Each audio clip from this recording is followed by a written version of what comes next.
Hermanos, miren, el tema es el título que ustedes están viendo ahí, que dice, tú eres Pedro, y sobre esta roca edificaré mi iglesia, ¿no? Esto tiene dos partes, porque es un material bastante extenso.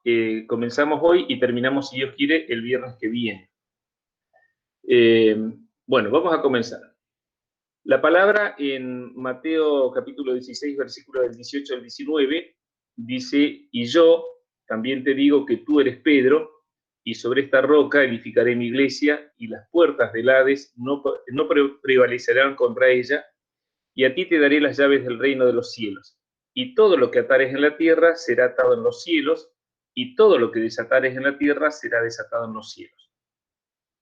Lo primero que les tengo que decir con esto, que miren las palabras asociadas que están ahí en Pedro y en roca, con la referencia Strong 4074 y 4073. Fíjense que es Petros y Petra. Y decirles también que este texto, del cual se toman el texto de nuestras Biblias, está tomado de un texto en griego koiné.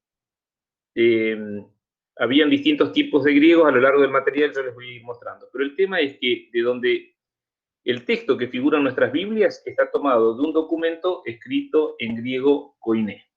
Y acá entran las discusiones, sobre todo con los católicos, con este tema, porque ellos dicen que cuando dicen, y sobre esta roca edificaré mi iglesia, esa roca es Pedro, y de ahí el Papa, dicen que es el primer Papa, y de ahí la sucesión apostólica hasta el día de hoy, ¿no?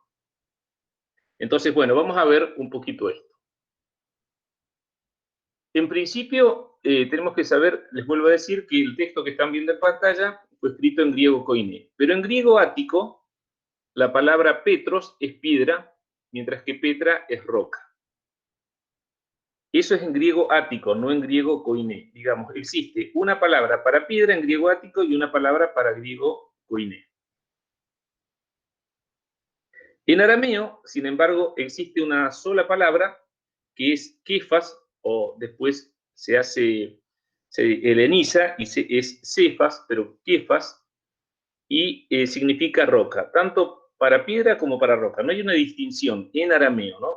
Que esa es la visión católica, y ahora voy a explicar por qué. Porque en arameo, cuando quieren hablar de una piedra más chica, existe una palabra que es evna, que se refiere a una piedra más chica que una roca, una piedrita, pero no necesariamente una piedrita, sino una piedra más chica. Bien, ahí sigo. Ahí vamos al griego koiné. En griego koiné tenemos que tanto la palabra Petros como la palabra Petra significan roca.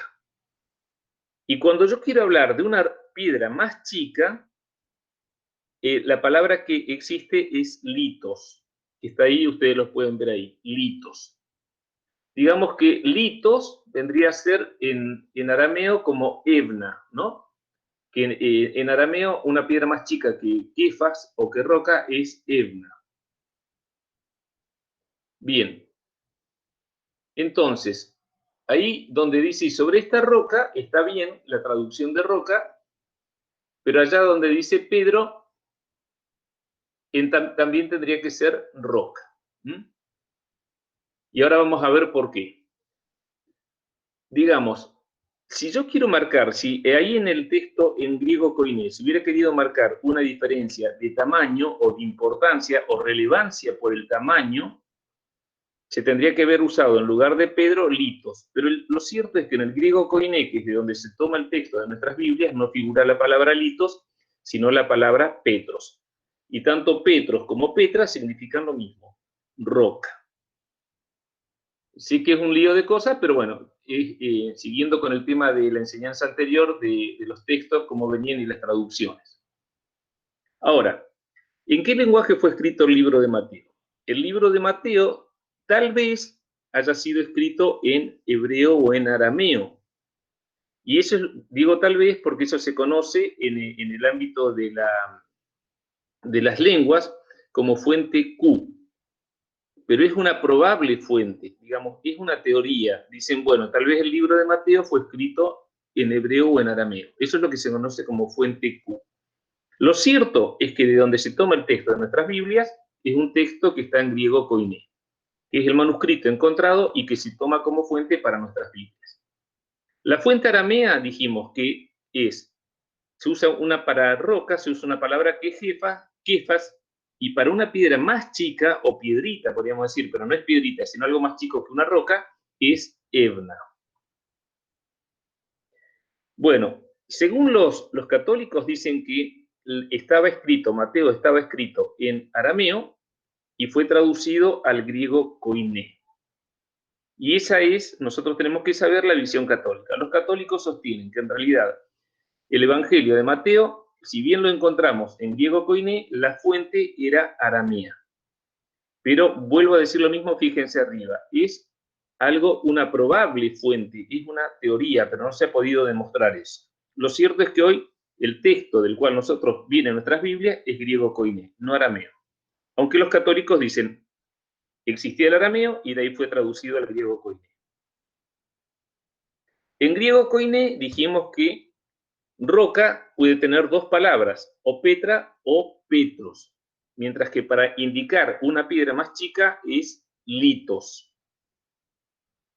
Bueno, y entonces, ¿por qué tengo dos palabras para roca en griego koiné?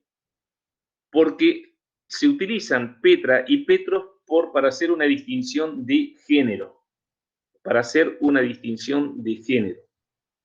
Por eso, cuando hablaba de Pedro, cuando se refería a Pedro, Jesús le dirige la palabra a Pedro y dice, tú eres Pedro, usa la palabra Petros. Y cuando habla de roca, la roca, usa la palabra Petra. Y acuérdense que en griego ático sí habían distintas palabras, ¿no? Petra para roca y Petros para piedra. Bien. Si van capturando pantalla, les va a venir bien porque esto nos sirve de guía. Diversas interpretaciones.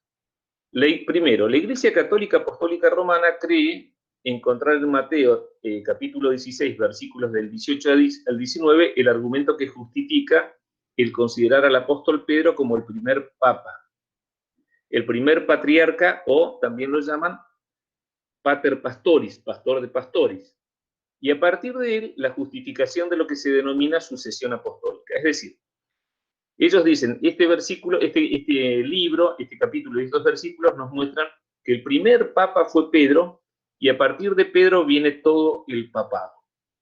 Por otra parte, también creen encontrar en este pasaje la razón para sostener que la Iglesia Católica Apostólica Romana es la verdadera Iglesia, porque dicen que según Jesús, la verdadera Iglesia se fundamenta y luego se edifica sobre el pontificado o primado de Pedro. ¿Y qué es un primado? Primado es un obispo o arzobispo que tiene preeminencia sobre los demás arzobispos y obispos, y el cargo tiene carácter de permanente. Ahora, fíjense, lo que estoy mostrando abajo está en el Catecismo de la Iglesia Católica. Ustedes saben que uno de los postulados de nuestra fe como evangélicos que somos, nosotros tenemos una sola fuente para conocer a Dios, que es la Biblia. Por eso en las 5 solas figura un punto que es solo escritura. Toda nuestra referencia siempre está basada en la escritura. Pero en el catolicismo sabemos que no es así. En el catolicismo tienen una Biblia que difiere en el Antiguo Testamento con respecto al nuestro, pero además tienen lo que se llama catecismo o tradición de la Iglesia Católica, que es un libro que tiene creo que 2.681 puntos, y esas son puntos donde los obispos y el Papa escriben cosas que no están en la Biblia. Pero ellos lo toman como una referencia, y ahora vamos a ver por qué. Uno de esos puntos del catecismo de la Iglesia Católica que le dan tanta importancia a ellos como a la Biblia, nosotros no, es el numeral 881. El numeral 881 dice, el Señor hizo de Simón, al que dio el nombre de Pedro, y solamente de él la piedra de su iglesia. Le entregó las llaves de ella, lo instituyó pastor de todo el rebaño. Y sigue, y ahora lo voy a leer, ¿no? El punto es que Juan 10:11 dice, yo soy el buen pastor. Jesucristo es el buen pastor. Sin embargo, acá dicen que a Pedro y luego a los papas le entregó las llaves de la iglesia y lo hizo pastor de todo el rebaño. Nosotros sabemos que Jesucristo, por lo que dice Juan 10:11, es el buen pastor. Sigue el numeral 881 y dice, está claro que también el colegio de los apóstoles, unido a su cabeza, recibió la función de atar y desatar dada a Pedro. Este oficio pastoral de Pedro y de los demás apóstoles pertenecen a los cimientos de la iglesia. Se continúa por los obispos bajo el primado del Papa. Digamos, ellos desarrollan este punto en su catecismo, que es tan importante como la Biblia para ellos, diciendo justamente que el Papa es el que tiene el primado, la autoridad, y es sobre el que se fundamenta la iglesia verdadera. Para ellos, por supuesto, la iglesia católica. La segunda visión con respecto a este punto, a Mateo 16, es esta. Algunos representantes del movimiento apostólico profético sostienen que la roca sobre la que se fundamenta la iglesia es la revelación divina, que Dios Padre le hace a Pedro en cuanto a que Jesucristo es el Cristo, el Mesías ungido, el Hijo del Dios viviente. Dicen eso sustentado en los versículos siguientes, que dice, Él les dijo, ¿y vosotros quién decís que soy yo? Respondiendo Simón Pedro dijo, tú eres el Cristo, el Hijo del Dios viviente. Tú eres el Cristo, el Hijo del Dios viviente. Entonces le respondió Jesús, bienaventurado eres, Simón, hijo de Jonás, porque eso que dijo, no te lo reveló carne ni sangre, sino mi Padre que está en los cielos. Entonces, el movimiento apostólico profético dice que es la revelación, la roca sobre la que se apoya la fe. Digamos, lo que Dios revela al hombre es la roca sobre la que se apoya la fe. Es por este motivo que hay veces en que entregan a la congregación nuevas revelaciones o palabras de revelación prescindiendo de lo que dicen las Escrituras. Por eso es que en el movimiento apostólico profético, un pastor, un apóstol o el que esté dirigiendo puede decir, Dios me dijo esto, no lo busquen en la Biblia porque no lo van a encontrar, porque esto me lo reveló Dios. Porque ellos creen que Dios sigue revelando cosas hoy y que sobre esas revelaciones es que se fundamenta la iglesia. Esa es una segunda visión.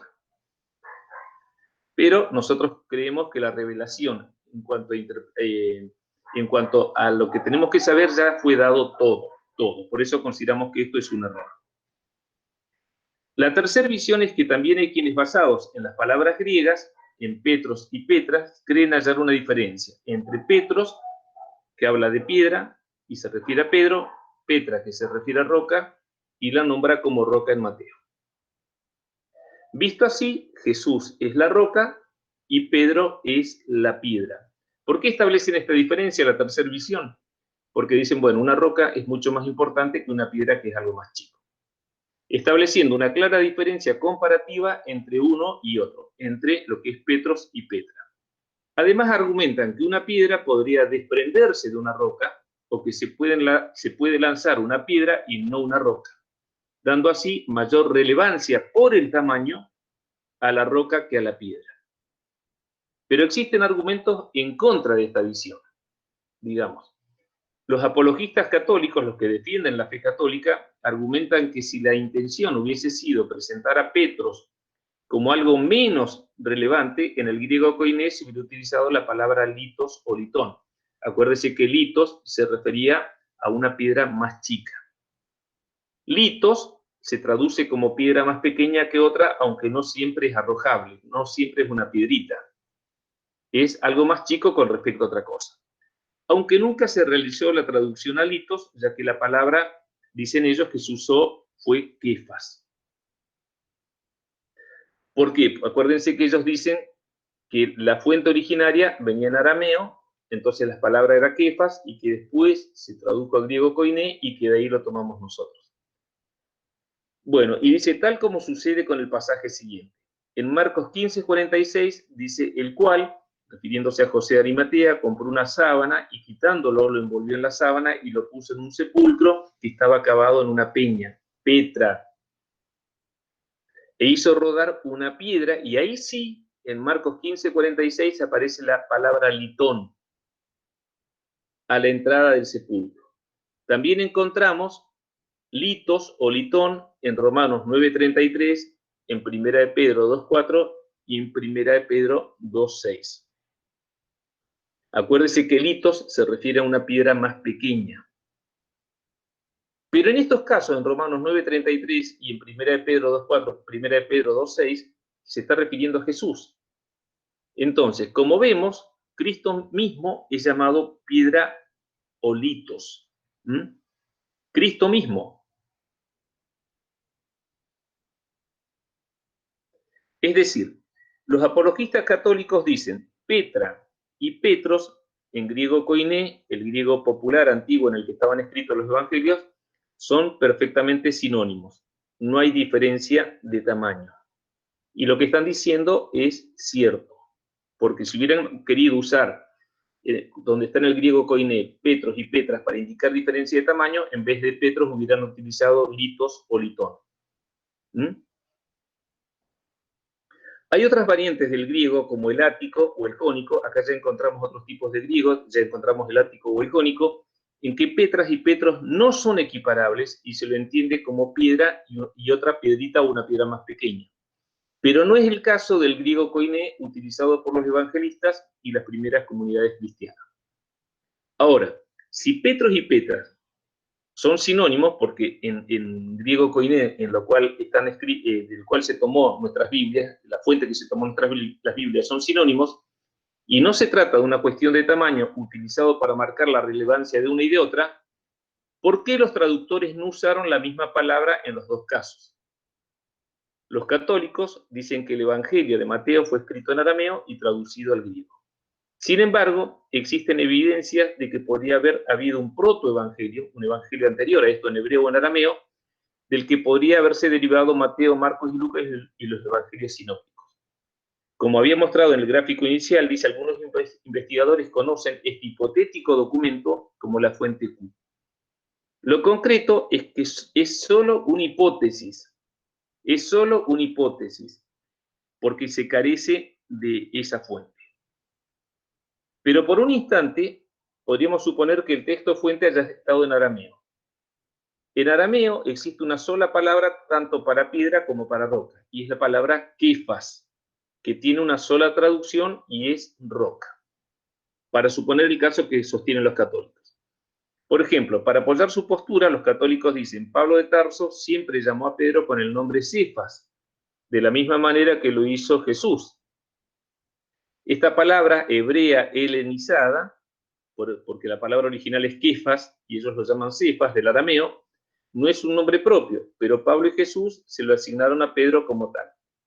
Mientras que las palabras Petros y Petra varían en significado en el griego ático, pero tienen el mismo significado en el griego koiné. Recordemos que existen diversos tipos de griego, como el koiné, el ático, el jónico, el ptolomaico y otros, además del griego antiguo y el griego moderno. Y ahora vamos a ver un pequeño videíto donde esta chica habla de estas diferencias. Y un poco como les hablaba, una de estas enseñanzas pasadas que les decía que el hebreo que se habla actualmente no es el mismo hebreo que hablaba Abraham o que hablaban Isaac, pasa lo mismo con el griego. Por eso uno cuando va hoy a estudiar griego o va a estudiar hebreo con la intención de entender las escrituras, tendría que pensarlo más de una vez si realmente es provechoso. No digo que no, pero es un gran esfuerzo y sin embargo los idiomas a lo largo de los años han cambiado. Mire lo que dice esta chica.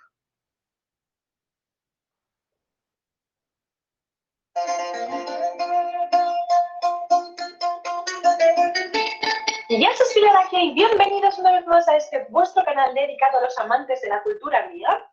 Y hoy traemos un vídeo de esos que yo sé que os gustan porque vamos a juntar griego antiguo y griego moderno. Normalmente yo hablo de griego moderno, pero hace 2-3 años hice un vídeo comparando morfológicamente y sintácticamente el griego moderno y el griego antiguo, y es uno de los vídeos más vistos del canal. En ese vídeo me preguntéis muchísimo, si un griego de entonces viajara al futuro y hablase con un griego de ahora, ¿se entenderían? Difícilmente se entenderían, porque aparte de que los verbos ahora terminan distintos, se forman distintos, las declinaciones son distintas, la pronunciación es distinta. No sabemos cómo se pronunciaba el griego antiguo. No lo sabemos porque no hay ningún griego antiguo que ha venido aquí, nos ha hablado y lo hemos escuchado. Hay teorías sobre la pronunciación, pero bueno, sabiendo que otros idiomas han evolucionado fonéticamente, pues es obvio que el griego moderno también, y que no se pronunciaría como el griego de ahora. O sea, que sería como mucha mezcla. Sí que es verdad que en el griego moderno hay palabras que vienen del griego antiguo y que mantienen su significado, pero hay otras muchísimas palabras que no existían en griego antiguo.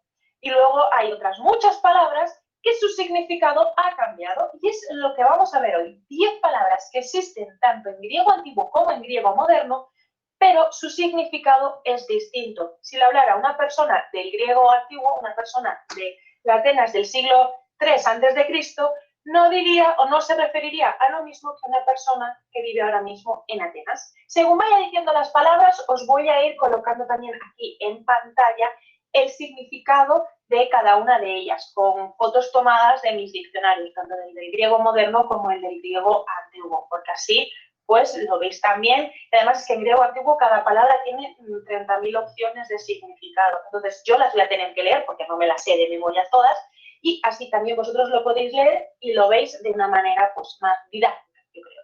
Vamos con la primera palabra, que sería andróginos, que en griego antiguo significa hermafrodita, híbrido, eunuco y o afeminado. Sin embargo, en griego moderno existe la palabra andrógino y lo que significa es matrimonio. Así que imaginaros una conversación entre un griego antiguo y un griego actual y que utilicen la palabra andrógino. Pues llevaría a una gran confusión de conceptos. Y vamos a seguir en el mundo de la pareja con la siguiente palabra, que es sinosía. En griego antiguo esta palabra significa existencia, vida en común, trato, relación, conversación, comunicación, sociedad, entretenimiento, compañía o banquete. En griego moderno, pues coito o acto sexual. Vamos, sí, es un entretenimiento como en el griego antiguo y podríamos decir es un tipo de conversación, pero es un poquito distinto. Así que lo mismo, o sea, yo en todas estas palabras me imagino constantemente un griego actual y un griego antiguo hablando, y tienes estas palabras y el caos que sería los malentendidos que habría en esa conversación. Bueno, hermanos, vieron, esto lo pasé en función a las enseñanzas anteriores, que una de las cosas que también nos tenemos que encontrar, que nos encontramos, pero el problema que nos encontramos es que las lenguas actuales, tanto griego como hebreo, no es la misma que en la antigüedad. Esto para que la tengan en cuenta en función a lo que ya estudiamos. En griego ático, la palabra Petros, que acuérdense no fue escrito en griego ático sino en koiné, la palabra Petros significa piedra más pequeña en comparación a una roca o peña. Algunas de ellas se podían arrojar, aunque no todas. Y Petra significa roca o peña, una roca inamovible. Pero es necesario e importante señalar que el Evangelio de Mateo no fue escrito en griego ático, sino en griego koiné, en el cual no existe ninguna distinción entre Petros y Petra, donde ambos significan roca, una roca inamovible. Por lo que la diferencia en las palabras utilizadas se debe a que Pedro se usa como la masculinización del griego roca. Entonces, esto lo tenemos que tener en cuenta. Si bien la fuente nuestra es griego koiné, donde no existe diferencia entre Petro y Petra, sí existe una diferencia para indicar el género. Se lo utiliza a una u otra para identificar el género, pero no se refiere a una diferencia de tamaño. En arameo, que dicen los católicos que es la fuente, los sustantivos no tenían género. Sin embargo, en griego sí lo tienen por ser un idioma un poco más evolucionado, por lo que la palabra griega para roca es Petra, es un femenino, por ende no podía ser utilizada como nombre propio de un varón, por lo que algunos copistas del Evangelio de Mateo decidieron traducir Kefas, referido a Pedro, como Petros, y Petra al segundo Kefas. Eso es lo que dicen ellos. Porque si Mateo 16 fuera en arameo, tanto para Pedro como para cuando habla de la roca, sería la misma palabra Kefas. El problema surge por qué se traduce como Pedro y por qué se traduce como roca, cuando en el arameo no existía esta diferencia de género. Y eso es un bache que encontramos en la teoría católica. Recordemos que en arameo este supuesto cambio por una cuestión de género es justamente una suposición, porque el arameo no tenía distinción de género, por ser una lengua más antigua que el griego.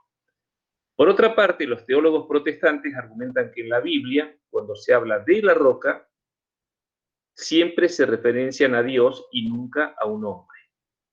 En Deuteronomio 32:4 encontramos que dice: Él es la roca cuya obra es perfecta, porque todos sus caminos son rectitud, Dios de verdad y sin ninguna iniquidad en él, es justo y recto. Refiriéndose a Dios. Deuteronomio 32:18 dice: de la roca que te creó te olvidaste, te has olvidado de Dios tu creador. Fíjense que roca está asociado a Dios. Segunda Samuel 22:32 dice: porque ¿quién es Dios sino solo Jehová? ¿Y qué roca hay fuera de nuestro Dios? El Dios de Israel ha dicho, me habló la roca de Israel, habrá un justo que gobierne entre los hombres, que gobierne en el temor de Dios, también refiriéndose a Dios. Él solamente es mi roca y mi salvación es mi refugio, no resbalaré mucho. En Salmo 62:2, refiriéndose a Dios como roca. En Salmo 18:31 dice: porque ¿quién es Dios sino solo Jehová? ¿Y qué roca hay fuera de nuestro Dios? 1 Corintios 10:4 dice: y todos bebieron la misma bebida espiritual, porque bebían de la roca espiritual que los seguía, y la roca era Cristo. De lo expuesto anteriormente se deduce que el uso y diferenciación de las palabras utilizadas en el texto antiguo no es el mejor camino para entender a Mateo 16 al 19. La forma, según entendemos, es por analogía de la escritura o mensaje de la Biblia entera. La Biblia, debido a que su gran autor es el mismo Espíritu Santo, posee una armonía general de doctrina fundamental de principio a fin. Es decir, que podemos entrar a discutir en Mateo 16, del 16 al 19, del 18 al 19, también esa parte específica, si Petros y Petra se refiere a una cuestión de tamaño y no vamos a llegar absolutamente a nada. Entonces habría que buscar en sí que armonice con el resto de las escrituras para poderlo entender a quién se refiere cada parte. Fíjense, acá tenemos un sepulcro antiguo y ahí tenemos, Petra era la cueva que se hacía en la roca y Litos se la llamaba a una piedra más chica que cubría la puerta de la entrada. Por eso decimos que Litos no es una piedra más chica, pero no siempre es una piedrita, porque no siempre es una piedra que sea arrojable. Hay una cuarta visión, que es la visión que nos compete a nosotros como protestantes, como evangélicos, digamos. Con respecto a los protestantes, encontramos que existen dos visiones sobre este tema. Una, sostiene que la palabra roca de Mateo 16:18 no se refiere a Pedro, sino a la fe del apóstol. De ahí la declaración de este: tú eres el Cristo, el Hijo del Dios viviente. Y es sobre la fe que se fundamenta la iglesia, entendiendo por iglesia un concepto universal opuesto a lo local o a lo que generalmente entendemos como congregación o iglesia local. Acuérdense que estamos hablando de la visión nuestra acá, de los evangélicos, ¿no? Una que dice que la roca es la fe, y sobre la fe se fundamenta la iglesia. Esta visión protestante coincidiría con el numeral 424 del Catecismo de la Iglesia Católica. Fíjense lo que dice el numeral 424 de la Iglesia Católica en el libro del Catecismo. Movidos por la gracia del Espíritu Santo y atraídos por el Padre, nosotros creemos y confesamos a propósito de Jesús: tú eres el Cristo, el Hijo de Dios vivo.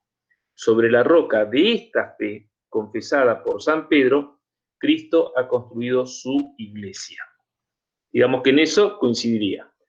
Aunque sí parecería que existe una contradicción entre el numeral 424 que acabo de leer y el numeral 881, que fue el primero que leí del Catecismo de la Iglesia Católica.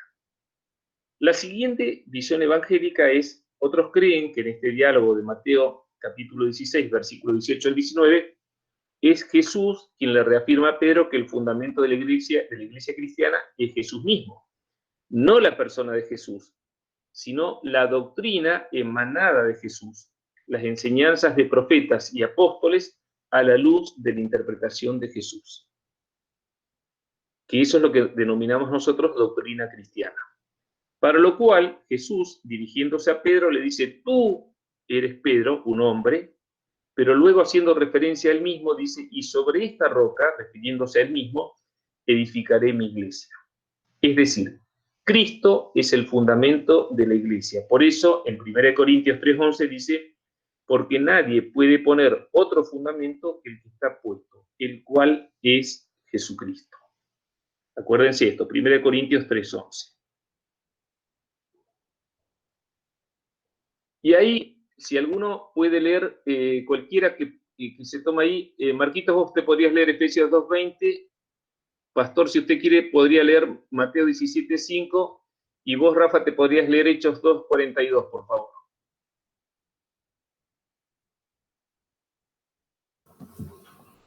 Efesios 2:20.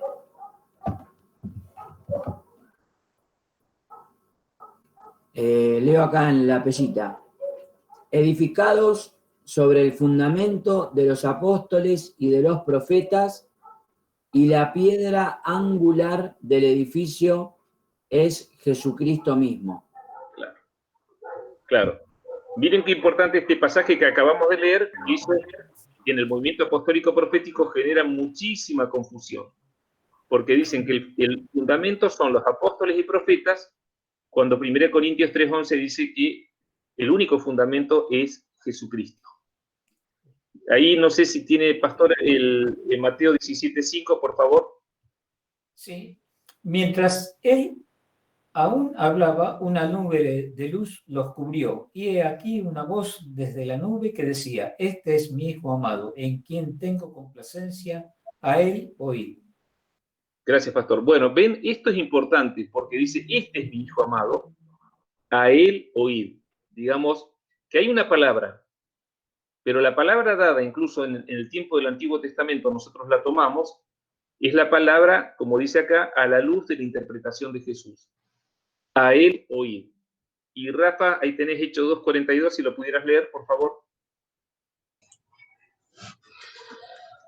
Y perseverarán en la doctrina de los apóstoles, en la comunión unos con otros, en el partimiento del pan y en las oraciones.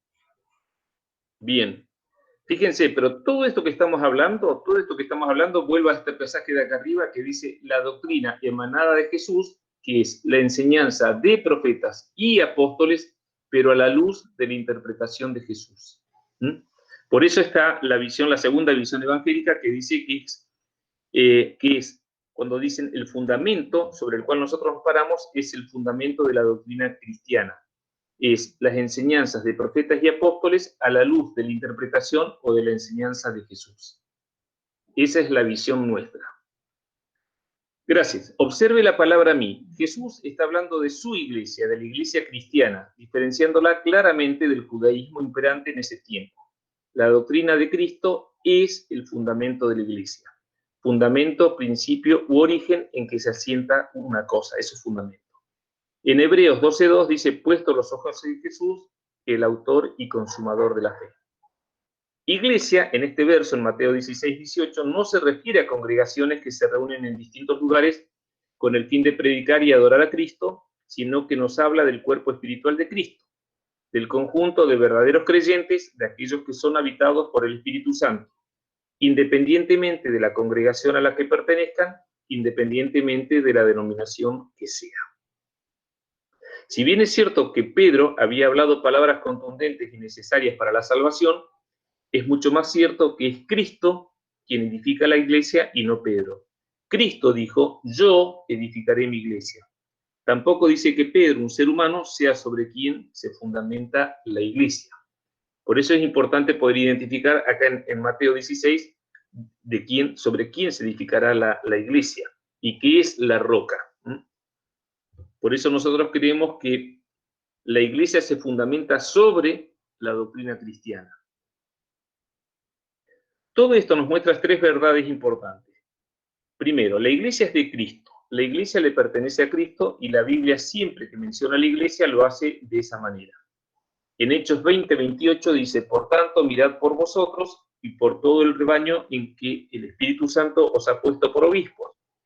para apacentar la iglesia del Señor, la cual Él ganó por su propia sangre. Romanos 16:16 dice, saludaos los unos a los otros con ósculo, que es beso, santo, os saludan todas las iglesias de Cristo. Por eso la iglesia es de Cristo. Ningún hombre posee dominio de la iglesia, solamente Cristo. El segundo punto es que Cristo es el que edifica la iglesia. Cristo dijo que Él edificará su iglesia. Los hombres trabajan en la iglesia para la edificación de esta. Los hombres trabajan en la obra, pero es Cristo quien edifica. Y tercero, la iglesia tampoco se fundamenta sobre Pedro. En este punto, el catolicismo comienza a jugar con palabras de la Biblia para justificar que sobre Pedro se levanta la verdadera iglesia. Ellos dicen que es la Iglesia Católica Apostólica Romana. Y dar sustento a su argumentación que Pedro fue el primer papa, a toda la sucesión apostólica posterior, y presentar al papa como el fundamento de la iglesia. Veamos. Mateo 16, 18 al 19 dice, y yo, hablando Jesús, también te digo que tú eres Pedro, Petros, y sobre esta roca edificaré mi iglesia. Apuntan a que Pedro y luego los papas, según el catolicismo, son los cimientos sobre los cuales se edifica la iglesia. Hechos 4:11 dice, este Jesús es la piedra reprobada por vosotros, los edificadores, la cual ha venido a ser cabeza del ángulo. Según ellos, Jesús es la piedra angular, la cual no se contrapone a que Pedro sea la piedra basal, lo que dicen ellos. Estamos viendo la visión católica. Y primera de Pedro 2:5 dice, vosotros, hablando de los creyentes en Cristo, también como piedras vivas, sed edificados como casa espiritual y sacerdocio santo para ofrecer sacrificios espirituales aceptables a Dios por medio de Jesucristo. Ahora citan a los creyentes como piedras vivas las paredes de esa iglesia que se levanta sobre el fundamento de Pedro y que tiene a Cristo como piedra angular. Entonces, si ustedes miran ahí la ilustración, la figura esta, veamos cómo es la visión católica. Pedro es el fundamento de la iglesia, la base sobre la cual se apoya la iglesia. ¿Y por qué es tan importante para los católicos decir esto? Porque de ahí determinan ellos dicen cuál es la iglesia verdadera. Acuérdense que ellos creen que la manera de ser salvos es estar dentro de la verdadera iglesia. Por eso es que ellos tratan de definir esto y de definir que la iglesia católica es la verdadera iglesia. Y la verdadera iglesia, según ellos, es la iglesia que está parada sobre el fundamento que es Pedro y luego los papas. Por lo tanto, nosotros que no tenemos al Papa como referente de nuestra iglesia, somos una iglesia falsa para ellos. Entonces, la visión católica es como están viendo ahí en la figura. Pedro, el fundamento de la iglesia. Cristo, la piedra angular, la piedra que dicen que está allá arriba. Según ellos, ya vamos a ver que esto hay otra interpretación distinta a esto, ¿no? Y finalmente, nosotros, los creyentes, somos las piedras vivas los que hacemos las paredes del edificio. De esta manera, según la visión católica, la iglesia de Jesucristo se apoya o sustenta sobre Pedro, sobre el primer papa y sobre los papas que vienen después, pero todos ellos hombres. Y ahí viene el problema con nosotros, que no tenemos esta visión. Acuérdense de esta figura porque la vamos a usar ahora y la vamos a usar en la enseñanza que viene. Esta es la visión católica. Entonces, Pedro como fundamento de la iglesia, Cristo como la piedra angular, situando a Cristo allá arriba como la piedra del ángulo que une esos dos semicírculos, o que une el semicírculo de arriba, y los creyentes como piedras vivas que son las paredes del edificio o iglesia. Jesús, ¿quería ser equivalentes a Petros y Petra o distinguirlos?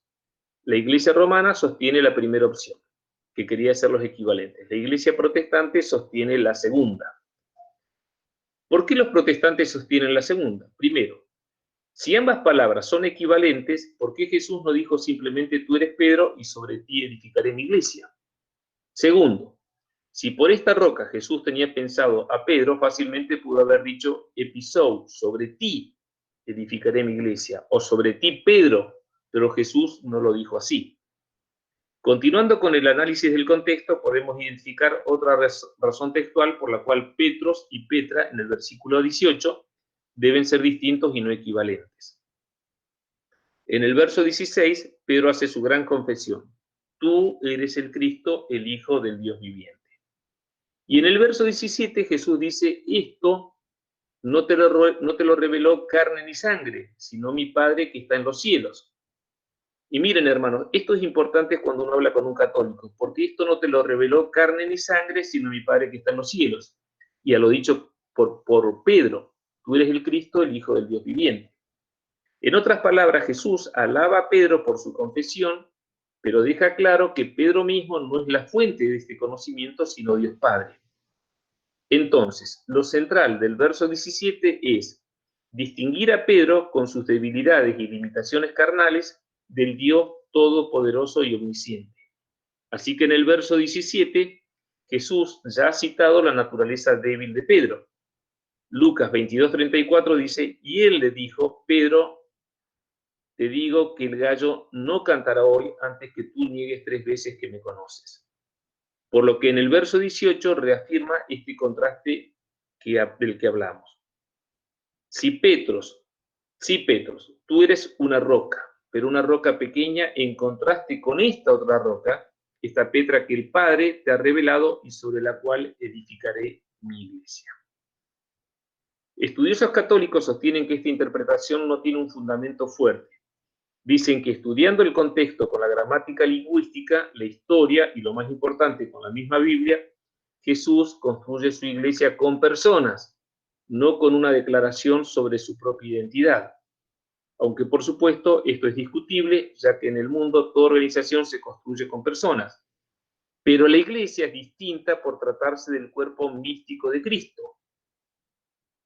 Iglesia, la palabra iglesia, eclesia, tiene como significado principal el describir a un grupo de reunión, asamblea o congregación de personas. Dios siempre ha tenido una asamblea o congregación. Bajo el antiguo pacto, la congregación o iglesia de Dios fue el pueblo de Israel. Existe una diferencia importante que debemos entender sobre esto. Existen 2 aspectos de la iglesia. Primero, se llama iglesia al grupo local, visible, que actúa bajo una denominación donde se congregan los que profesan fe en Cristo. Y segundo, se llama iglesia al grupo universal, espiritual, compuesto por aquellos que verdaderamente han sido lavados por la sangre de Cristo. ¿Cuál es la diferencia entre una y otra? Enorme. Significa que algunos de los que forman parte del grupo visible en realidad no son parte del grupo espiritual. Muchos de los que se reúnen, participan, cantan y hasta llegan a ser líderes en verdad no son parte de la verdadera iglesia espiritual, la iglesia con mayúscula. Nunca se han arrepentido de sus pecados y jamás han tenido una verdadera experiencia de conversión. Esto significa que no todos los que están en la iglesia con minúscula, en una congregación o denominación, son iglesia con mayúscula, el cuerpo místico o espiritual de Cristo. Es un error pensar que la iglesia de Cristo se compone de los mismos que se reúnen o congregan en cierto lugar o que dicen tener cierta fe en Cristo. Por eso Cristo dijo en Mateo 7, versículos 20 al 21, así que por su fruto los conoceréis. No todo el que me dice Señor, Señor, entrará en el reino de los cielos, sino el que hace la voluntad de mi Padre que está en los cielos. Por lo tanto, creer que la iglesia de Jesucristo se cimenta en un hombre, comenzando por el apóstol Pedro como papa y luego sobre los papas venideros como cabezas de la verdadera iglesia, la cual es la iglesia, según ellos, católica, apostólica, romana, es un error. Y no tan solo eso, sino también es no comprender lo que verdaderamente es la iglesia de Jesucristo. La iglesia se construye sobre el fundamento de la fe en la persona de Jesucristo y su obra redentora, sin importar a qué denominación religiosa pertenezcan las personas. No se trata de cuál es la organización humana a la que se pertenece, sino a quién esas personas han hecho Señor y Salvador de sus vidas. En 1 Corintios 3:11 dice: porque nadie puede poner otro fundamento que el que está puesto, el cual es Jesucristo. Siguiendo con el cuestionamiento católico, ellos dicen, la lectura del mismo pasaje, encontramos que inmediatamente Jesús le da las llaves del reino a Pedro, una persona, y no se las da a una declaración. Incluso los católicos recurren a Albright, uno de los más conocidos teólogos protestantes de su tiempo, quien dice lo siguiente en su comentario bíblico Anchor. Pedro, como la roca, será el cimiento de la futura comunidad, la iglesia. Negar la posición prominente de Pedro sobre los discípulos o en la comunidad de la iglesia cristiana primitiva es negar evidencias probadas. Y esto lo está diciendo un teólogo protestante. Por eso ellos lo citan. Pero no se trata de negar el papel destacado de Pedro en la iglesia primitiva, sino de buscar la verdad en la interpretación de las Escrituras, sobre todo cuando se pone a un hombre como fundamento o cimiento de la fe, más aún como cuando hemos visto lo que dice 1 Corintios 3:11. Los católicos también recurren a la patrística diciendo, todos, miren la palabra todos, está resaltada, todos en la iglesia primitiva interpretaban que Pedro era la roca. Por ejemplo, Tertuliano dice, no había nada oculto para Pedro, el que era llamado la roca sobre la que la iglesia fue fundada, quien obtuvo las llaves del reino de los cielos y el poder atar y desatar en el cielo y la tierra. Esto es una cita de Tertuliano. Y los católicos dicen, bueno, esto, que todos en la iglesia primitiva decían esto. En principio, creemos que la palabra todos es exagerada, ya que de aproximadamente 100 de los llamados padres de la iglesia, ellos citan solo a Tertuliano, uno solo. Por otra parte, vemos, se llama padres de la iglesia a un grupo de pastores y escritores eclesiásticos cristianos, obispos en su mayoría, que van desde el siglo I hasta el siglo VIII, y cuyo conjunto de doctrina es considerado testimonio de la fe y de la ortodoxia en la iglesia católica. Para el protestantismo, sin embargo, los escritos emanados de la patrística de estos padres de la iglesia son eminentemente testimoniales, corroborativos en la medida en que se sometan a una sólida exégesis de la Biblia. Los católicos tienen más argumentos para presentar. Un especialista en gramática no católica, pero citada por católicos, explica que el adjetivo esta se refiere al sustantivo que lo precede inmediatamente. Este sustantivo es Pedro, no la declaración que hace en Mateo 16:16. Desde el punto de vista gramatical, es probable que no haya nada que objetar, pero no se trata de una cuestión gramatical, aunque no menospreciamos ninguna consideración técnica, sino de algo que hace el sustento de la fe. Hay reglas que considerar al estudiar la palabra de Dios, entre ellas, y solo por citar algunas, está la que dice que un texto debe ser interpretado en contexto, y otra que dice que un texto debe armonizar, que era lo que habíamos hablado al principio, con el conjunto de la palabra de Dios.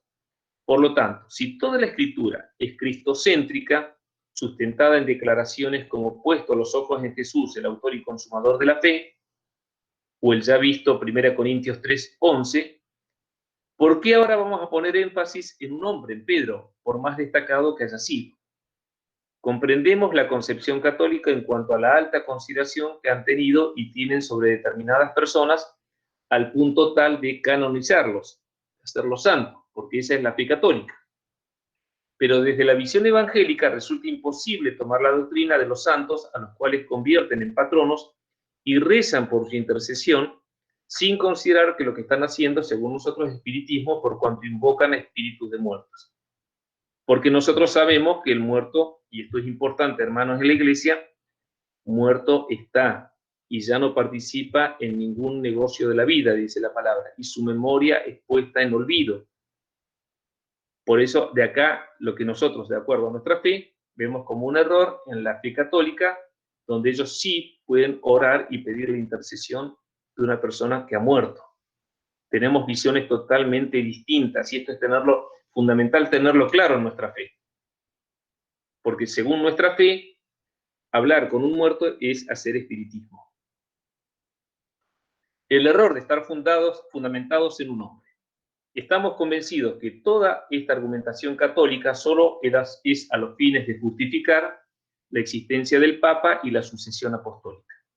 Consideramos que esto es un grave error que no tan solo contradice la Biblia. En Jeremías 17:5 dice: malditos son los que ponen su confianza en simples seres humanos que se apoyan en la fuerza humana y apartan el corazón del Señor. Sino que, y es más grave aún, se entrona a un hombre al punto tal de hacerlo vicario de Cristo en la tierra. Fíjense, esta palabra es importante, vicario de Cristo en la tierra. Veamos qué significa esto. El numeral 882 del Catecismo de la Iglesia Católica, vuelvo a decir, un libro que ellos usan y le dan la misma importancia que a la Biblia, no es nuestro caso, dice así: el Papa, obispo de Roma y sucesor de San Pedro, es el principio y fundamento perpetuo y visible de unidad tanto de los obispos como de la muchedumbre de los fieles. El pontífice romano, en efecto, tiene en la Iglesia, en virtud de su función de vicario de Cristo y pastor de toda la Iglesia, la potestad plena, suprema y universal que puede ejercer siempre con entera libertad. Por eso nosotros cuando estudiamos, y sobre todo la palabra de Dios, es muy importante estudiar el significado de las palabras. No da lo mismo cualquier palabra. Fíjense que ellos se refieren al Papa como el vicario. El término vicario no es simplemente un término más, no es un término que podamos tratar livianamente. Viene de la palabra latina vicarius, que significa en lugar de. En la Iglesia Católica, el vicario es el representante de un oficial de alto rango, con toda la misma autoridad y poder que tiene el oficial. Al llamar al Papa el vicario de Cristo, esto implica que él, el Papa, tiene el mismo poder y autoridad que Cristo. Tiene sobre la Iglesia. Es quien ocupa el lugar de Cristo en la tierra. Por eso cuando dicen el vicario de Cristo, nosotros los evangélicos decimos no, porque vicario significa esto: el que ocupa el lugar de otro con el mismo rango y jerarquía y autoridad. Por lo tanto, si el Papa es el vicario de Cristo en la tierra, es el que ocupa el lugar de Cristo en la tierra.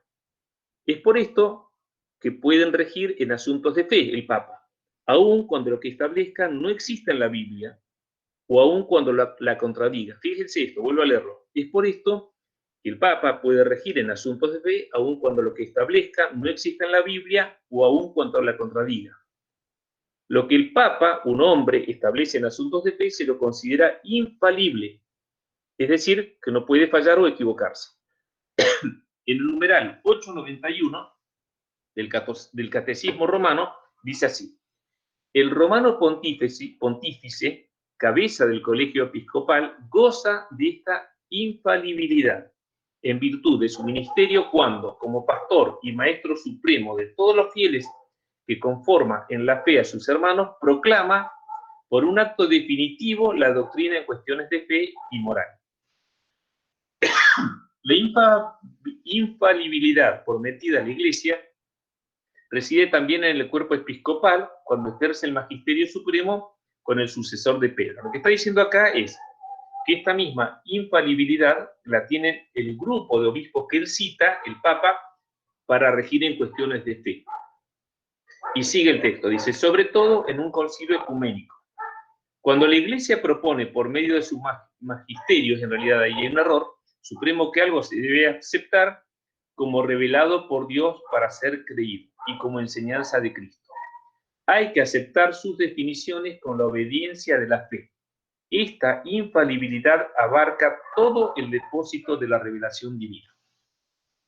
Lo que está diciendo acá el Catecismo de la Iglesia Romana, vuelvo a repetir, que ellos le dan la misma importancia y la ponen al mismo nivel que la Biblia, cosa que nosotros no hacemos, porque para nosotros no existe otra palabra fuera de la Biblia, es que lo que ellos están diciendo, lo que el Papa y su grupo de obispos rigen en cuestiones de fe, tiene la misma autoridad que la Biblia. Sin embargo, si esto fuera así, Pedro, como primer papa, según el catolicismo romano, no tendría que haber errado en cuestiones de fe, como ocurrió, y la Biblia, la misma palabra de Dios, así lo certifica. En Gálatas 2:11-14 dice la palabra así: pero cuando Pedro vino a Antioquía, yo, Pablo, hablando Pablo, dice, le resistí cara a cara, porque era de condenar, dice Pablo. Pues antes que viniesen algunos de parte de Jacobo, comían con los gentiles, pero después que vinieron se retraía y se apartaba porque tenían miedo de los de la circuncisión, hablando de los judíos. Y en su simulación participaban también los otros judíos, de tal manera que aún Bernabé fue también arrastrado por la hipocresía de ellos. Pero cuando vi que no andaban rectamente, miren lo que dice Pablo, pero cuando vi que no andaban rectamente conforme a la verdad del Evangelio, dije a Pedro delante de todos: si tú, siendo judío, vives como los gentiles y no como judío, ¿por qué obligas a los gentiles a judaizar? Pablo enfrenta a Pedro, según los católicos, primer papa y además infalible, según ellos, que no se equivoca en cuestiones de fe, porque la actitud de Pedro era de condenar. Y esto debido a que Pedro no andaba conforme a la verdad del Evangelio. Entonces, por más que digan los católicos que el Papa es infalible y el magisterio, el grupo de obispos que lo acompañan para decir en cuestiones de fe, evidentemente la Biblia muestra otra cosa. Y acá ya terminamos. Paso este videito y ya terminamos. Perdón, dice Mateo 15, 15, 16, dice, respondiendo Pedro le dijo a Jesús: explícanos esta parábola. Pedro le dice a Jesús: explícanos esta palabra. Jesús dijo: también vosotros, incluido Pedro, ¿sois aún sin entendimiento?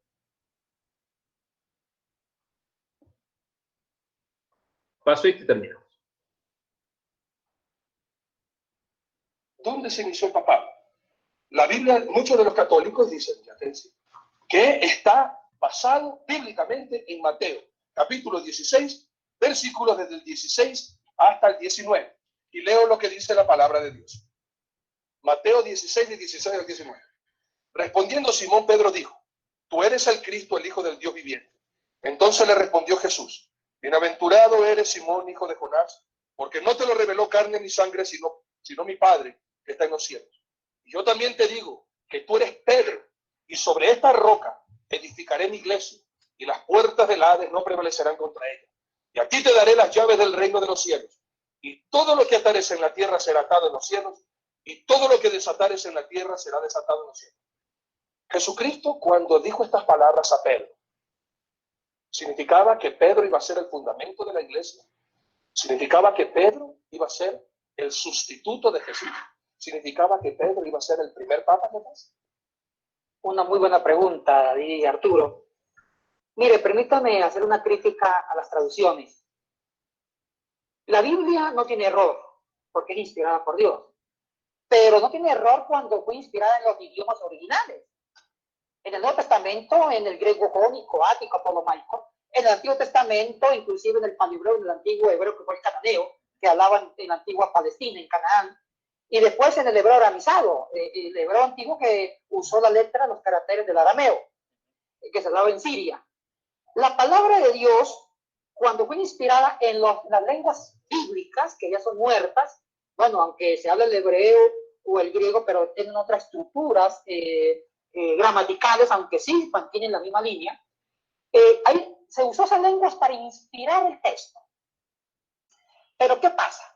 Cuando se traduce a otras lenguas, al siriaco en la antigüedad, al latín en el siglo V, a las lenguas vernáculas en el siglo XIV, XV y XVI, como el español, el inglés, etcétera, francés, ya las traducciones no son perfectas. En lingüística no hay ninguna traducción perfecta. Entonces, uno puede criticar las traducciones de cualquier versión al español, cualquiera, ya sea el inglés o el español, ya sea Reina Valera, cualquiera.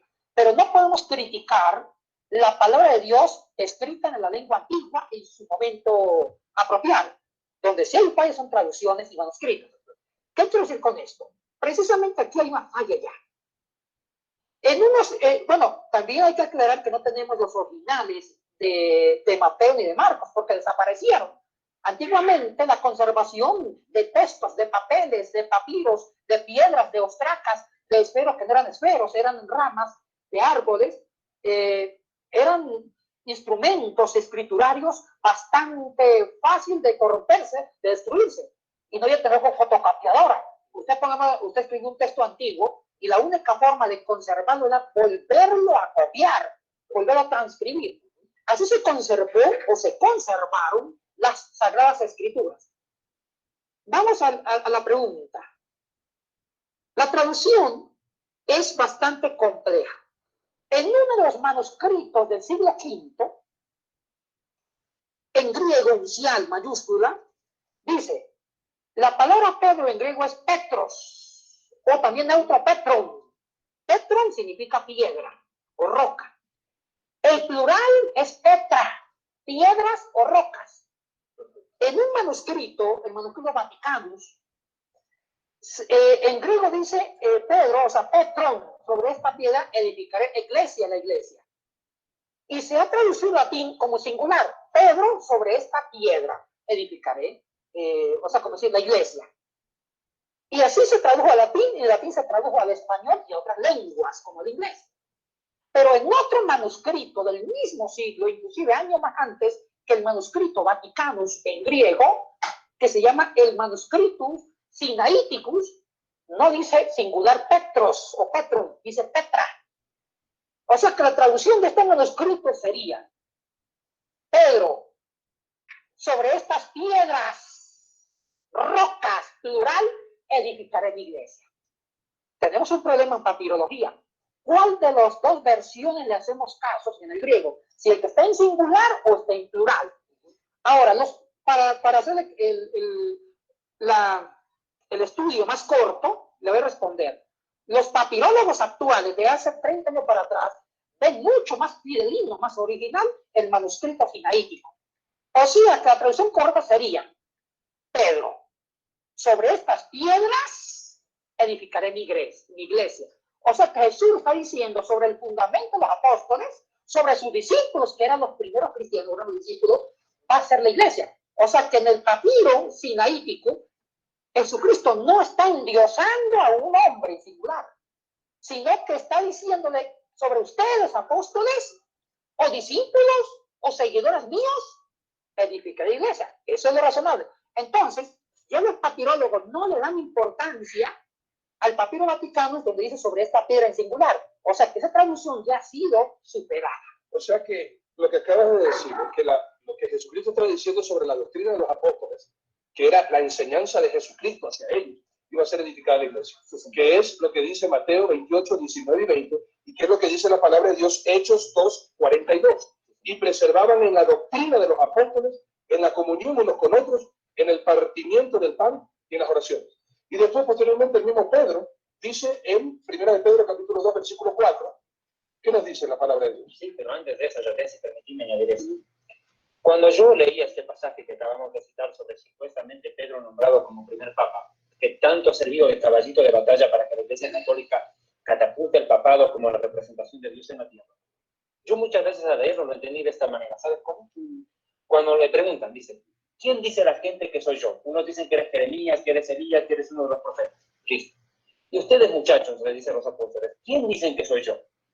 La opinión para Jesús, la más importante, era saber qué piensan sus talmidim, sus discípulos. No qué piensa la gente, sino qué piensan los más cercanos a él. Y él dice, tú eres Yeshua HaMashiach, Ben Elohim. Tú eres Jesús el Mesías, el Hijo del Dios viviente.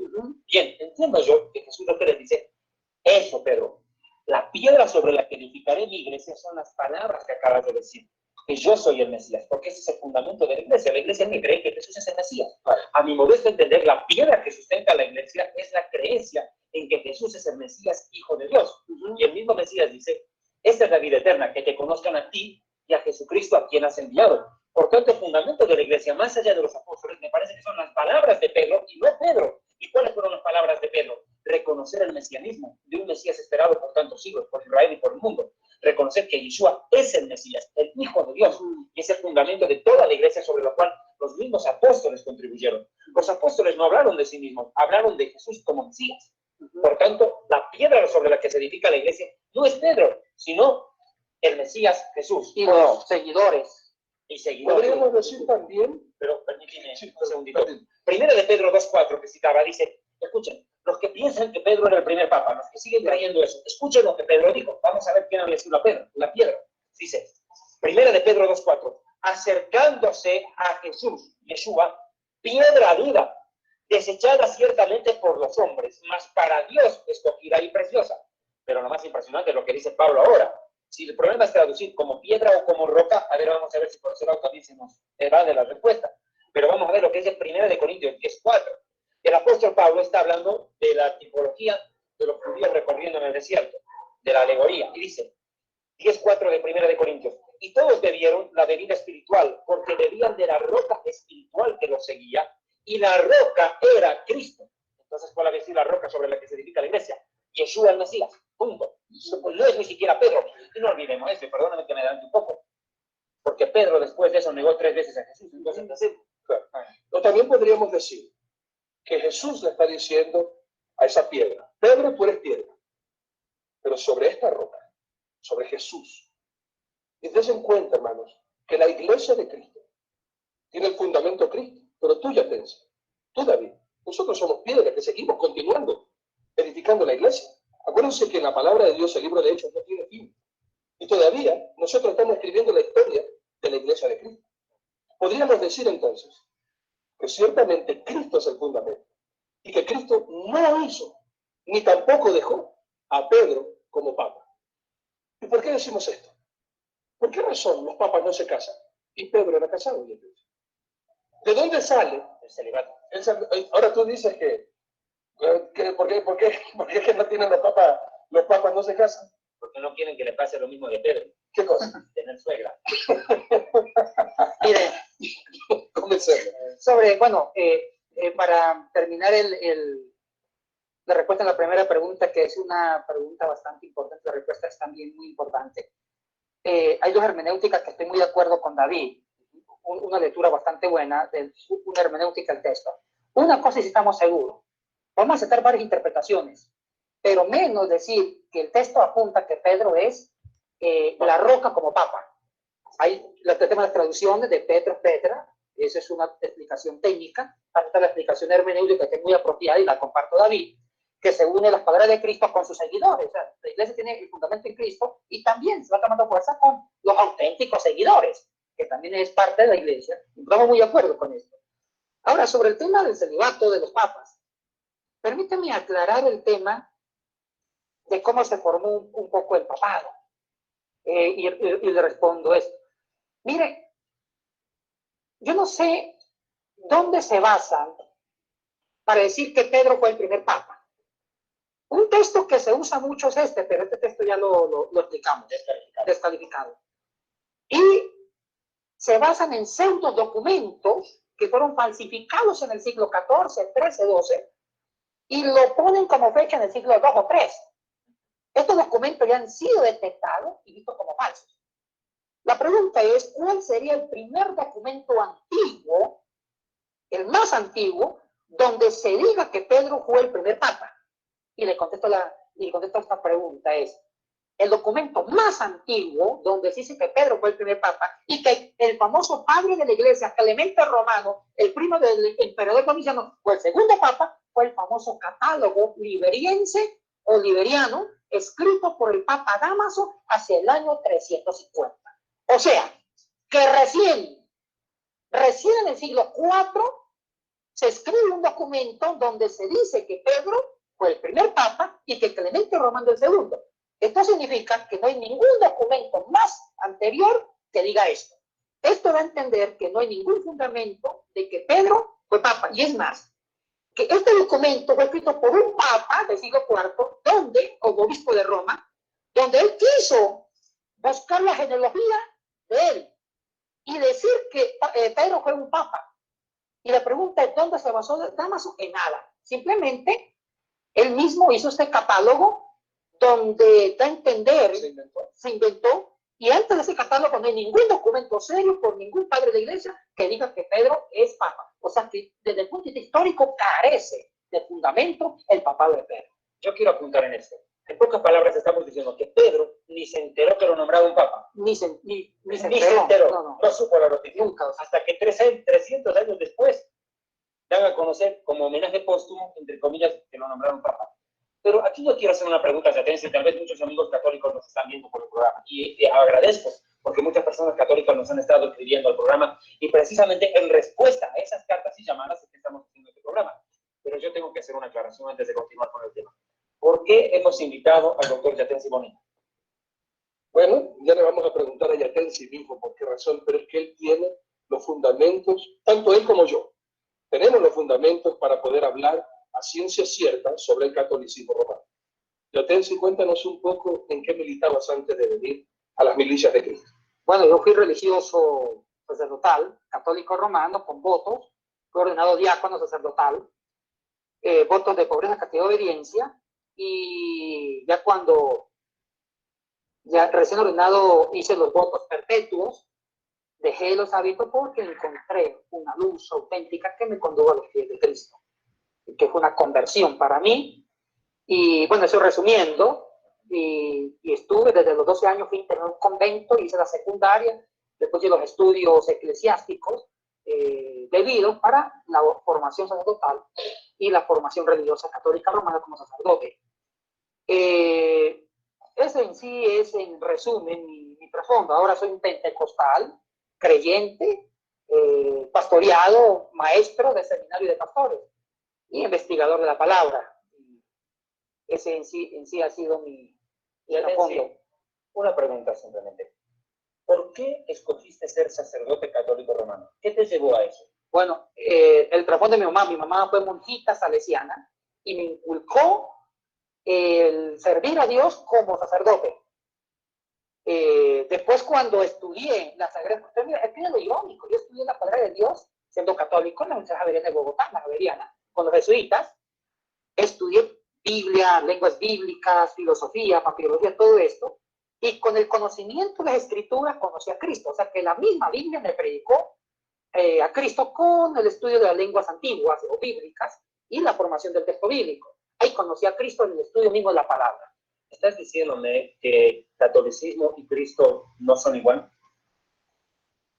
Bueno, yo creo que Cristo está por encima de cualquier escritura religiosa, ya sea católica o otra escritura religiosa. Cristo no es en sí una religión, Cristo es encarnarlo y vivirlo.